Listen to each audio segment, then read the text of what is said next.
Are you a law graduate और आप अब चाहते हैं कि आप लिटिगेशन में अपना करियर बनाओ, तो उसके लिए सबसे पहला स्टेप होता है रजिस्ट्रेशन प्रोसेस। तो hi guys, this is Samiksha and welcome back to my channel. So आज जितने भी यूपी वाले हो, आज मैं आपको बताने वाली हूँ कि अगर आपको यूपी बार काउंसिल में रजिस्ट्रेशन कराना है तो उसका पूरा प्रोसेस क्या है।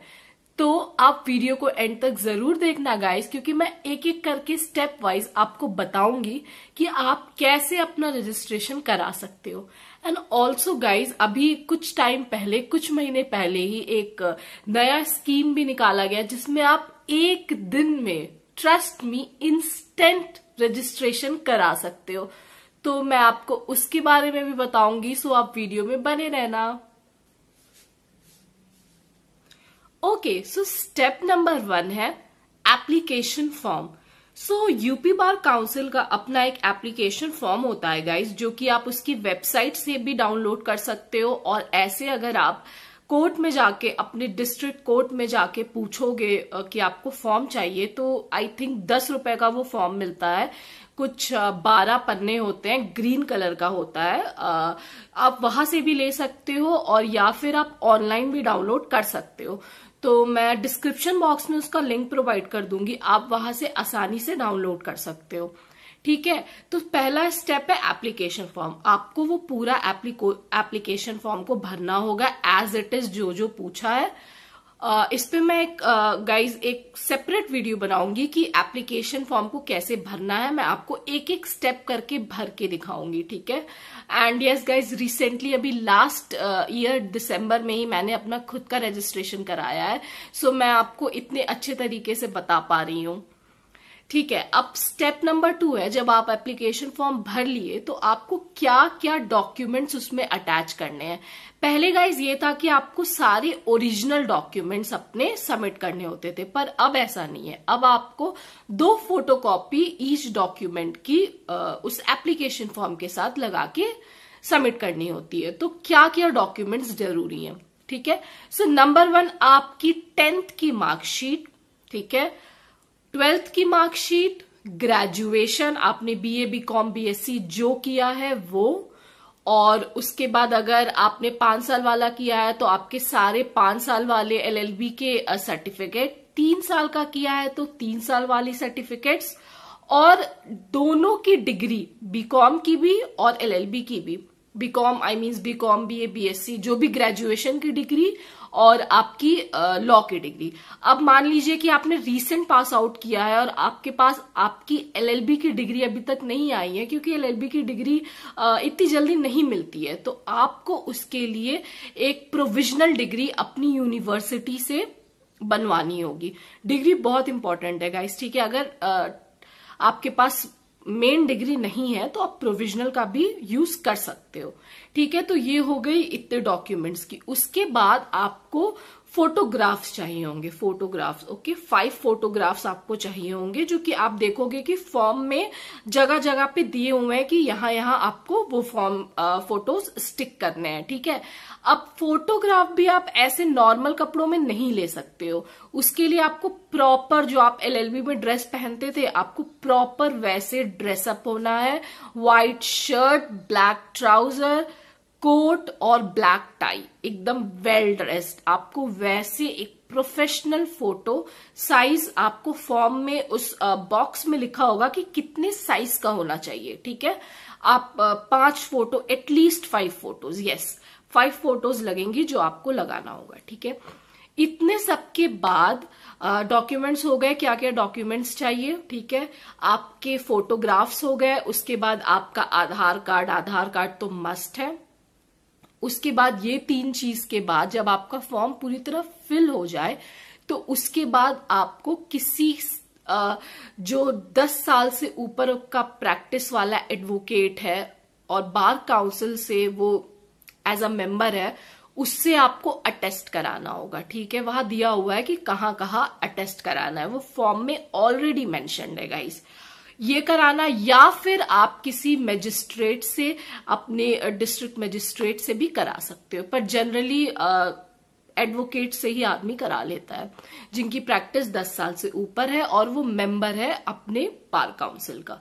ठीक है, इतना कुछ कराने के बाद डॉक्यूमेंट, फोटोज, फॉर्म में अटेस्ट कराना, ये सब होने के बाद अब कुछ डॉक्यूमेंट्स ऐसे हैं जो आपको जाके कोर्ट में खुद बनवाना होगा। ठीक है, तो एक 500 का stamp paper, blank stamp paper आपके नाम पे आपको बनवाना होगा। ठीक है, वो आप किसी भी डिस्ट्रिक्ट कोर्ट में जाओगे, बाहर आप देखते हो लोग बैठे रहते हैं, आप वहां से करा सकते हो। ठीक है, एक 500 का ब्लैंक और एक 10 रुपीज का एफिडेविट आपको बनवाना है, जो आपका फॉर्म है उसके एंड में ही दिया हुआ है कि क्या क्या पॉइंट्स आपको उस एफिडेविट में लिखवाने हैं। कुछ 10 से 12 पॉइंट्स है जो आपको एज इट इज वहां से उठा के लिखवा देना है। ठीक है, 10 रुपए। ठीक, एक 500 का, एक 10 का। सिर्फ ये 2 लीगल डॉक्यूमेंट्स हैं जो कि आपको बनवाने हैं और आपको उस फॉर्म के साथ लगाना है। ओके, अब क्या क्या हुआ? सबसे पहले फॉर्म। ठीक, फॉर्म के बाद आप फॉर्म फिल किए, उसके बाद आपने अपनी सारी मार्कशीट लगाई। मार्कशीट लगाने के बाद आपने फोटो अपना स्टिक वगैरह किया, फिर आपने 500 और 10 वाला लगाया और उसके बाद आपने अपना आधार कार्ड लगाया। इतना कुछ लगाने के बाद जब एक कॉपी तैयार हो जाए ना गाइस, अब उस कॉपी का आपको 2 फोटो स्टेट कराना है। ठीक है, दोनों फोटो स्टेट करा लिया, आपकी पूरी प्रोसेस कंप्लीट हो गया। अब आपको क्या करना है कि सबसे मेन आपको एक डीडी बनवानी है, डिमांड ड्राफ्ट। ठीक है, फॉर्म में मेंशन्ड है कि आपको किसके नाम की डीडी बनानी है। इलाहाबाद हाई कोर्ट करके लिखा हुआ है, आप फॉर्म में देखोगे आपको पता चल जाएगा, मतलब यही है, high court of Allahabad jurisdiction ऐसे करके लिखा हुआ है। एज इट इज आपको वहां से उठाना है, कॉपी करना है और जाके जिस भी बैंक से आप बनवा रहे हो आपको उसी के फेवर में बनवाना है जो वहां नाम लिखा हुआ है। ठीक है, अब कितने का बनाना है, ये सबके लिए अलग अलग कैटेगरी दी गई है। जनरल वालों के लिए क्या है, ओबीसी वालों के लिए क्या है, SC ST के लिए क्या है, फिर से आप अगर 35 के ऊपर हो तो क्या है, आप अगर 50 के ऊपर हो तो क्या है, तो वो फॉर्म में पूरा मेंशन्ड है। आप जिस भी कैटेगरी में गाइस बिलोंग करते हो आप वहां से चेक करो और अपना बैंक में जाके एक डीडी बनवा लो। ठीक है, आई गेस मैंने बनवाया था PNB बैंक से, तो वहां पे कुछ कमीशन भी हर बैंक का अलग अलग होता है। मेरा कुछ 85 रुपीज था, तो हर बैंक का अलग अलग कमीशन होता है जो वो आपसे चार्ज करेंगे उसके लिए। उसके बाद आपको या तो शाम या तो अगले दिन तक डीडी मिल जाती है। तो एप्लीकेशन फॉर्म के साथ सारे डॉक्यूमेंट्स, 510 वाले दोनों लीगल डॉक्यूमेंट्स, उसके बाद ये डीडी और अपना आधार कार्ड, ये 6 सामान जब आप सब लगा देते हो और फिर आपको 2 सेट फोटोकॉपी करानी है इसकी, और उसके बाद आपका प्रोसेस कंप्लीट हो जाता है गाइस। ठीक है, अब भेजने का क्या सीन है? अब भेजने का ये क्या सीन है कि जो फॉर्म है उस फॉर्म में एड्रेस है, अगर आप चाहे तो आप बाय पोस्ट भेज सकते हो। ठीक, ये एक हो गया। अगर आप इन पर्सन जाके करवाना चाहते हो आप तब भी करा सकते हो, आप इलाहाबाद जा सकते हो। अगर आप इलाहाबाद के हो तो और भी बढ़िया है, या आप आस पास के हो तो भी बढ़िया है। ठीक है, आप जाके भी करा सकते हो। ठीक है, अब गाइस सब कुछ हो गया। अब सवाल ये उठता है कि कब तक रजिस्ट्रेशन होगा। तो इसका जवाब मैं आपको ऑनेस्टली देती हूं, बहुत टाइम नहीं लगता है गाइस। लोग कहते हैं 4 महीने 5 महीने, ऐसा कुछ नहीं है, मैक्सिमम 2 से 2.5 महीने लगते हैं। ठीक है, सबसे पहले आपका एक रजिस्ट्रेशन नंबर आ जाता है, मतलब जैसे सीरीज चलती है आपको आपका रजिस्ट्रेशन नंबर मिल जाता है। पर जो फॉर्म और आईडी कार्ड है ना गाइज, वो तुरंत नहीं मिलता है, उसको बनाने में टाइम लगता है ना, तो वो थोड़ा लेट आता है।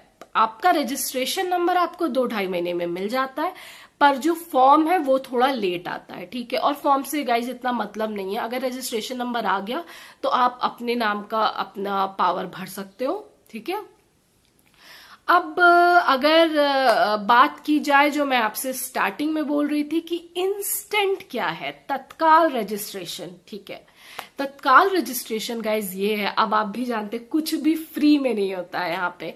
तो अगर आपको तत्काल या इंस्टेंट रजिस्ट्रेशन कराना है तो आपको क्या करना है कि ये सारे प्रोसेस सेम रहेंगे। ओके, बस एक चीज जुड़ जाएगी, जो है 5000 रुपीज की एक रिसिप्ट कटवानी होगी आपको, और आपका इंस्टेंट शाम तक आपको रजिस्ट्रेशन नंबर मिल जाएगा। वहां पर भी आपको सर्टिफिकेट और आईडी कार्ड तुरंत नहीं मिलेगा गाइस, उसमें टाइम लगेगा, पर आपकी जो रजिस्ट्रेशन नंबर है वो शाम तक बोलते हैं 1-2 दिन में मिल जाता है। ठीक है, 5000 खर्च करने पड़ते हैं। अगर आपको बहुत अर्जेंट नीड है तभी आप ये काम कराओ, वरना मैं तो सजेस्ट करूंगी कि क्या ही जरूरत है, 2 महीने ठीक है, उतना तो चलता है। ठीक है, तो अब आप लोग बहुत एक्साइटेड होंगे कि कैसा दिखता होगा फॉर्म या आईडी कार्ड कैसी होती होगी। तो मैं अपना दिखाती हूँ आपको। जब आपका वो आता है तो आईडी कार्ड आपकी कुछ इस टाइप की होती है, आई होप आपको दिख रहा होगा। यहाँ आपकी फोटो रहती है, फिर यहाँ आपका नाम, उसके नीचे एडवोकेट लिखा रहता है, उसके बाद फादर या हस्बैंड नेम, उसके बाद डेट ऑफ बर्थ, एड्रेस, और यहाँ गाइज इनरोलमेंट नंबर और किस दिन आपका एनरोलमेंट हुआ है उसकी डेट लिखी होती है। ठीक है, और यहाँ पे मेंबर सेक्रेटरी जो बार काउंसिल ऑफ यूपी है, प्रशांत सिंह अटल जी, उनकी साइन रहती है। तो ये कुछ इस तरह का दिखता है। ठीक है, अब जो सर्टिफिकेट मिलता है वो कैसा होता है। ठीक है, तो कुछ एक ऐसे उसमें आता है सर्टिफिकेट। हाँ, अब इसमें अगर मैं आपको खोल के दिखाऊं तो सर्टिफिकेट गाइस कुछ इस टाइप का रहता है। इसमें भी सेम है, यहाँ पर हिंदी में लिखे रहते हैं सारे इंफॉर्मेशन और यहाँ पे इंग्लिश में लिखा रहता है। फिर यहाँ पे वाइस चेयरमैन प्रदीप कुमार सिंह का साइन है, फिर यहाँ पे मेंबर सेक्रेटरी प्रशांत सिंह अटल का है, फिर यहाँ पे चेयरमैन का साइन है। मतलब ये, मतलब I know that it feels very proud that this everyone wants this. तो गाइस प्रोसेस बहुत ही सिंपल है, आप ज्यादा इधर उधर की बातों में ना पड़ो। सिर्फ और सिर्फ सबसे वो एप्लीकेशन फॉर्म, मैं आपको सच बताऊं, मैंने अपना रजिस्ट्रेशन खुद कराया, कुछ नहीं करना है। जो एप्लीकेशन फॉर्म है उसके लास्ट के पेज पे ना रूल्स एंड रेगुलेशन पूरे दिए हुए हैं गाइस।